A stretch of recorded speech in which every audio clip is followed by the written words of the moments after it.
What is going on? And muy buenos dias to all my Phillies fans. Happy Monday, start of a new week. And what a better way to start off the week than the Philadelphia Phillies, who are absolutely red freaking hot.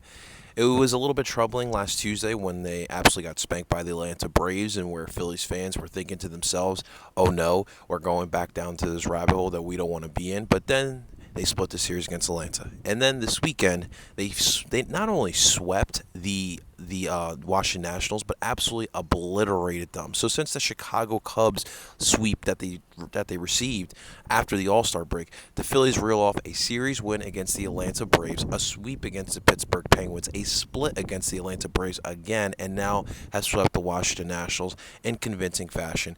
And on Sunday, while we were all kind of had our attention on the 1980 World Champion Philadelphia Phillies, as it was alumni weekend, and you had the 80 team on Sunday coming out. They got their whole ceremony. They had a whole game dedicated to them. The broadcast was filled with former Philly legends from the 80 team to Jade Roll, and it was a lot of fun. It was a lot of nostalgia. And I definitely think that was important. And unfortunately, a lot of the greatness that was happening on Sunday between the 1980 team coming back and the Phillies absolutely spanking division rivals Washington Nationals, it was all overshadowed by legendary baseball player Pete Rose, which we will definitely talk about in a little bit. But I want to get to this game. I want to thank you guys for checking this out. If you guys enjoy this, make sure you guys hit the like button, subscribe. We'll be back live again for the next game, which the Phillies will start a series against the Miami Marlins. Obviously, last night. So quick heads up. So for day games, it's really tough for me to get a live recap right after the games. With my new job, I currently work 10 to 9 shifts, 4 days a week. So that makes my schedule a little bit flexible, but also on days that I do work, it's tough for me to get the content out. That's why typically you see me putting out the content late at night. But obviously, with the day game, it was a little tough. And, as you guys know, I'm currently in the process of trying to move in a home that I did purchase. But there's just, some little TLC that you got to get done in the house for all my homeowners. They know what I am talking about. And last night, we just had to start slowly moving in some stuff. The home is coming along, trying to figure out where we're going to put in this new studio as well. So definitely appreciate all the patience you guys have had. I definitely will be putting out this content, at least recapping all these games. We'll have some lives. We might have an Oi and Philly Sports live today, depending on how my physical body feels. Guys, got to work out, man. Got to get at least an hour of physical activity, and if not, I will go crazy and start breaking stuff. But hey, none of that, none of that. But all right, enough about me. Let's get into this game. This was a game where the Phillies, again, and we obviously didn't talk about Saturday night, but another dominating victory. The Phillies absolutely have been dominating this Washington Nationals team. Between both days, they put up 24 runs in total to the Washington Nationals, and it's just been that kind of series here for the Washington Nationals. Just had no answers for these Phillies bats. On Sunday, it started off in the bottom of the second inning. Leading off the inning was Derek Hall. Derek Hall goes up to the plate with the second pitch, or with his first pitch, takes a 91 mile per hour four seam fastball and buries his bad boy into left field to give the Phillies the early 1-0 lead. But that was just the start. Bottom of the third inning, you got Kyle Schwarber gets a single, followed by 2 walks by Rhys Hoskins and Alec Boehm, with the bases loaded at that point with Alec Boehm walking. That would mean a base would come in off of a walk, and that would make the score 2-0. Um, it was just an absolutely tough outing for the youngster here today for the Washington Nationals, as the Phillies kept just abusing him. Abbott just had absolutely no answers here for the Philadelphia Phillies. Poor Corey Abbott, but they got two on him by the end of 3 innings. But it really, really got ugly. In the bottom of the 5th inning. Starts off with a Nick Maton home run for his second homer of the season. With Brandon Marsh on base, that would bring in 2 runs, so a 4-0 lead, followed by a double by Kyle Schwarber, which then led to a Rhys Hoskins home run. Rhys Hoskins, ladies and gentlemen, this weekend had a home run in every single one of these beatdowns against the Washington Nationals. 4 straight games, 4 straight home runs, and that would make the score 6-0. But Derek Hall would tack on 2 home runs in that same game, got his second one in the bottom of the 4th, and that would make the score 7-0. And that really would kind of be it for the Washington Nationals. They added some runs late in this game. It was just a run in the top of the fifth inning. in which Cesar Hernandez was able to line drive it in for Yadel Hernandez to score, and then you got another run that was brought in the bottom of the seventh inning for Nick Maton. Nick Maton had an absolute great game, almost hit the cycle. He had an RBI single, he had an RBI double, he had a home run. He really made the most of it. We'll talk about him in a second, and then the Phillies in the bottom of the eighth would tack on 5 extra runs. Bryson Stott would bring in would had a double that would bring in 3 runs. You had Brandon Marshall get a single, would bring in two extra runs, and then Nick Maton would double again, like I mentioned, and made the score 13-1, and that would really do it. You had some of the bench players coming on in, and the Phillies would walk away with another series sweep here against the Washington Nationals on a 13-1 final score, and on top of all that, on top of the bat just absolutely doing their thing, doing what they usually do, 13 hits, 13 runs off of it. It was a very dominant performance by Aaron Nola, and he was really overshadowed by it. 6 innings, he allowed 5 hits, only 1 earned. He had 5 strikeouts. It was a solid outing by Aaron Nola. They didn't need to do too much. I mean, when you're getting that run support, and remember, that's something that Aaron Nola is not really used to, getting that much run support by his team. And it was a solid outing here for Nola, 91 pitches only. Didn't really need to, and that's the important part, is understanding that you didn't need to put Aaron Nola out there for a long game when the offense was really carrying this baseball team. Let's get what we can from Aaron Nola. Let's get some work from this bullpen, and let's conserve Aaron Nola for as much as we can. Ladies and gentlemen, I know we're not used to this right now in Philadelphia, but there is a red October right around the corner, and the Phillies have put themselves in a primo spot for that position. And here's the thing, like a week or two ago, we were talking about, okay, how do we make the wild card, right? How do we get ourselves comfortably? How do we separate ourselves from the St. Louis Cardinals? As I was just about to say, the Arizona Cardinals. Yes, I just was about to say that. But the thing is here, ladies and gentlemen, the Phillies have put themselves in a situation where they can now compete for top wild card spot.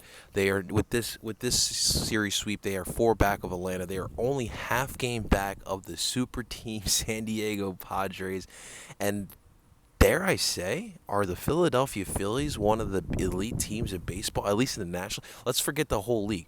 In the National League, the Phillies, the way they're playing right now, you got good starting pitching, right?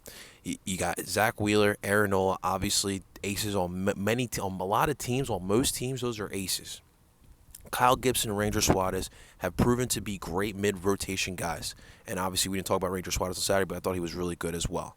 And then obviously you got Noah Syndergaard, who's slowly starting to figure it out. And once this pitching staff, once his pitching coaching gets hold of his stuff and improves upon his stuff, I do think that he will be a solidified third or fourth guy. But I think best case scenario, I think this is why they're making the move for Noah Syndergaard and having guys like Kyle Gibson and Ranger Suarez step in their game up. Is Noah Syndergaard doesn't have to come in here and be Thor. He can come in here and be Noah, be the 5th starter every 5 days, and give us what you can. 5 innings is fine. I didn't like on Thursday. He gave us 5 innings. Obviously, Mother Nature really helped us out that day. But it really looked ugly at the end. I mean, we were able to survive, and it was a 5-4 game. But I do think that if that is the beginning of what Phillies Noah Syndergaard is, I think that it is promising, because I think that there is a lot of work to be done, especially when you're talking about a guy coming off of Tommy John surgery.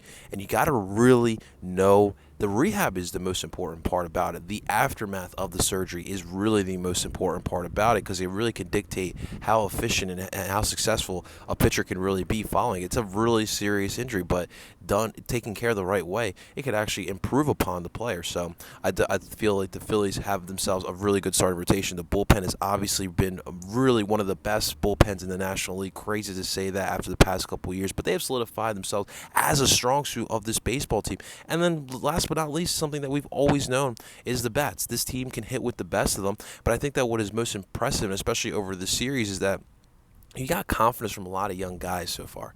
I mean, Derek Hall just hit 2 home runs, and he's what is he going to be?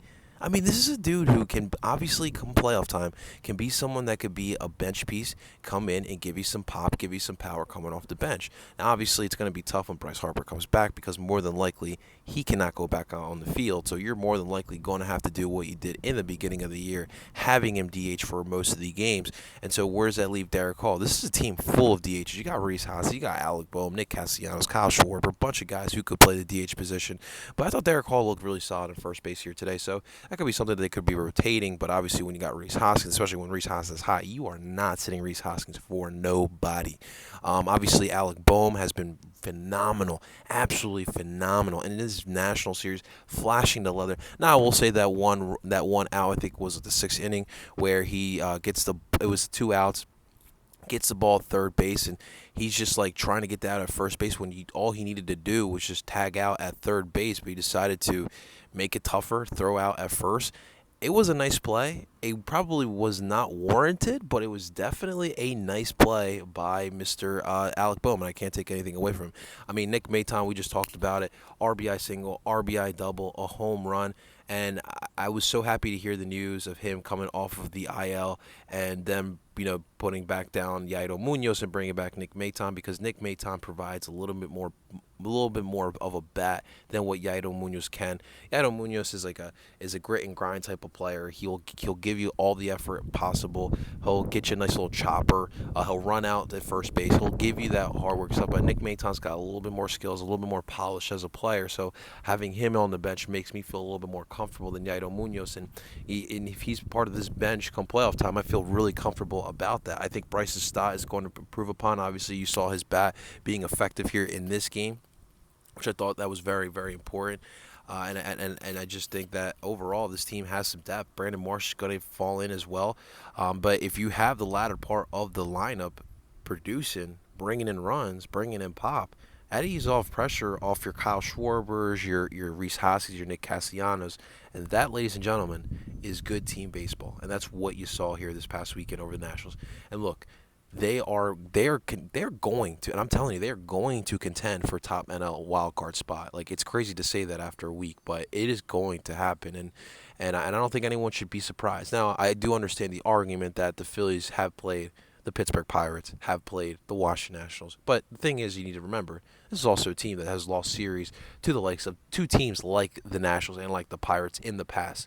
It shows growth. It shows that this team is not the same Phillies team that we've seen in the past that has collapsed in September baseball. This looks like a team that is hungry and wants to do right. I mean, there was no shades of Gene Segura on Sunday, and yet these guys still power. And Gene Segura is another player who still needs to get comfortable and still needs to get acclimated back since coming back from injury. I think this team is different. And I think this team, despite who they played, are getting better. This, to me, these type of series, these type of games are games that are building confidence for the long haul of this season. And you just got to watch out. You absolutely got to watch out. Great series win here. Obviously, on Sunday, the play on the diamond was a little bit overshadowed by the 1980 team, which was definitely dope to hear. And I think that Crucky brought up a good point that, and I think Larry Bow is on this as well, that I think it's still very important to honor these old teams. And I think the Phillies, in the future should still find a way to honor that 93 team, because that 93 team kind of exemplifies what we want in our baseball team. And I think that especially this current Phillies team could use a little bit of that moxie from that 93 team, despite them not winning it all. They were pretty damn close. And they went up to a really good Toronto Blue Jays team, but I digress with that. But I think it's very important for these baseball teams to continue honoring the past and remembering the past of this sport, because you got a lot of kids coming up, and a lot of these kids don't even know any history when it comes to baseball or their organizations that they are playing for, making millions of dollars on. And I think it's an important part about it. And that 1980 team was pretty historic. Was the first World Championship team that we had here in Philadelphia. It was cool seeing all those guys. Cool seeing Ruben Amaro, despite what some of the fans may feel about Ruben Amaro, seeing him walk out with the 1980 team in his Bat Boy jersey. Now people know that he was a Bat Boy. His connection to this baseball team is pretty freaking remarkable. From his dad being a great player with the ball club, being a bad boy, coming back and playing for the team in the 90s, then coming back, being in the front office, getting all the way to general manager, being the general manager of one of the most critical periods of Phillies baseball. It's truly remarkable. And obviously a lot of people, and he probably holds the blame as well. A lot of people will blame Ruben Amaro for the downfall of the Phillies that we have seen the 10-plus year playoff drought. But honestly, like, a lot of those moves that Ruben made, I can't fault him for. He went all out. He wanted to bring a championship back to Philadelphia, and he did everything he possibly could. It didn't pan out, and that happens. When you gamble, it's not always going to go in your way. So I don't know if a lot of the criticism towards Ruben Amaro is deserving. He at least tried. A lot of general managers in this sport don't try, and I think that's important. But The lounge, I thought was a little bit too much. I don't mind an interview during a game for like an inning, and it has to be intriguing, but it just felt way too chillaxed. There was a lot of going on the baseball field, and I know that with this sport, it's one of 162, so it's kind of tough to be doing the same damn thing day in and day out. But I thought to me it was just a little bit too much. I what I would have done is I would have gotten uh, some of the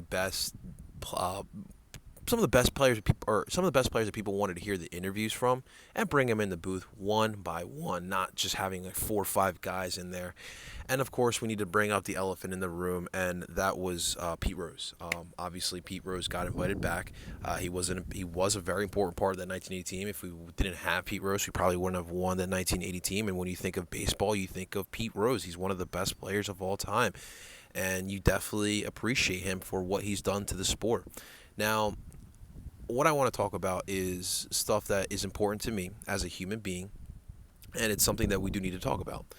A lot of people came in defense. A lot of Phillies fans came in defense of Pete Rose. The whole Hall of Fame discussion got brought back up, which I really don't care at this point. I don't know why we're still bringing that up. I mean, it is what it is. I mean, Barry Bonds not in the Hall of Fame, so let's stop worrying about who or who isn't in the Hall of Fame. Obviously, that organization is a little bit flawed. My problem is people coming in defense for a gentleman who is a certified predator. This is a man who was in a relationship with a 14-year-old girl. Like, I don't know how else to paint that picture. That is a sexual predator, ladies and gentlemen, and that is what I don't defend. And the people defending Pete Rose just like that's his personal fault. Like, people saying like that is a mistake, downgrading the fact that a old man in his 40s, 50s, 60s, I don't know, I don't care, messing with a four. I think a guy my age, I'm 20 years old. I find it weird when dudes my age start hanging out with girls in that age bracket. Like, even if she's 18, I still find that weird. Now, lawfully, that's normal. But I digress with that. But there's something wrong if you really don't see anything wrong with a man of Pete Rose's stature messing around with girls, not women, girls that are 14 years old. And if you want to defend that, this probably ain't the channel for you, my friend. But I will say as well, I really want to commend Alex Coffey. Her journalism through the first year of the Inquirer, absolutely spectacular. And I really commend her for coming out as a woman. And obviously, as we do know, and still in sports reporting and sports journalism, there are more women, but definitely not enough women in that industry. And her to come out and speak out for women, I thought that was huge. I really did, and I really commend her for it. And the way that Pete Rose kind of responded back to her was an absolute despicable and expected type of response from a man of that stature. It's really remarkable. So if you guys want to defend Pete Rose, that's on you. I, however, will not be defending any sexual predators. That's not what I do. It's not how I live my life. So it's just not what I will be doing. But it is interesting. I don't understand the reasoning of bringing Pete Rose to this weekend. I understand his significance to the baseball team, but you do know what he has and what he has done. Oh, and by the way, what he did in the broadcast booth, that is going to put the Phillies and NBC Philly into trouble. You cannot be cursing and talking like that on a national live broadcast. Like, what are you thinking? Like, what were you thinking? And you put Tommy McNabb. John Crucky's having a blast. Like, Crucky is a free flowing guy. Like, he's oblivious to what's going on. But Tom McCarthy, he's got a tough job there. He's got to quarterback this whole room, and it's tough. And it definitely was tough. So I really like Sunday. It kind of was just. It should have been a beautiful day, just honoring the 80 team and just spanking the Nationals and leaving them with that broom, letting them leave Philadelphia with that broom. But man, it really just put a black eye on it with the Pete Rose stuff. It really did. It just quite honestly did. So it is what it is. You guys can give me your thoughts in the comment section, positive or negative. It really does not matter. You guys can leave your comments in the comment section below. All right, so let's look at our next game, huh? Shall we? All right, so tonight we'll be back in action. 7:05 first pitch for the Philadelphia Phillies, and they will be hosting the Miami Marlins. Now, here's the question. Will it be the same Phillies against the Marlins? Obviously, before the All-Star break, we were able to sweep those dudes, and it seems like the Phillies have kind of turned the page since that Cubs series. What will we get tonight in Citizens Bank Park against the Miami Marlins. You got Zach Wheeler on the mound going up against Braxton Garrett, lefty, 2-5 on the season, 3.88 ERA and 66 Ks. That'll be the question. We'll see what happens. But we will be live for that one. We'll be live for that Phillies game recap right after. So make sure you guys stay tuned for that one. Thank you so much for tuning in onto this Phillies game recap. The Phillies, again, looking on fire. We're talking a 5-game winning streak, and they're heading to they're staying home, and they're playing against the Miami Marlins. So we'll see what happens. Guys, in the comments, let me know what you thought about this game and this weekend. Thanks so much for watching, guys. Make sure you guys hit the like button, subscribe for more. And, of course, you can find this wherever you stream podcasts from Apple, Google, and Spotify. Find us under OI in Philly Sports. Thank you so much for watching, guys. And until next time, I'm Parcero Philly, and you guys enjoy your day. Let's go, Phils.